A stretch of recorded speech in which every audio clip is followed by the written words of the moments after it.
विनियोजन विधेयकमा जसरी आर्थिक समृद्धि, सुशासन र अहिलेको विकासलाई ड्राइभ गर्ने नीति कार्यक्रमले चर्चा जे गरेको थियो, विनियोजन विधेयकसँग सम्बन्धित दफाहरूको अध्ययन गर्दा हामीले त्यस अनुरूप ड्राइभ भएको पाएनौँ। उदाहरणको लागि चाहिँ उहाँहरूले सुशासनको कुरा गर्नुभएको छ, तर सुशासनका मानकहरू के हुन्? आज ग्लोबल इन्डेक्सले, त्यस्तै गरी एम्नेस्टी इन्टरनेसनलले, यस्तै गरी अरू थुप्रै अन्तर्राष्ट्रिय सङ्घ संस्थाले नेपाल सुशासनको सूचाङ्कमा 35औं स्थानमा रहेको सङ्केत गरेको छ।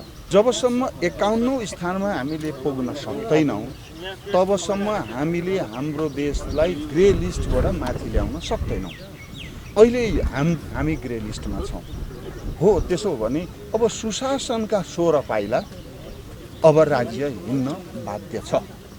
यो 16 पाइला अर्थात् 35बाट 51, 16 पाइला, यो 16 पाइला सुशासन हिँड्नको लागि आज सरकारले विधेयकमाथि जे सङ्केत गरेको छ, यसले उनले हिँड्न सक्ने कतै स्पष्ट दिशा लिन सकेको छैन।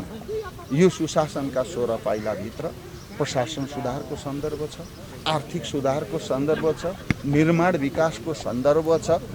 यसका बहुआयामिक पक्षहरू छन्। यी पक्षहरूलाई व्यवस्थित गर्न सकेन, पहिलो कुरा।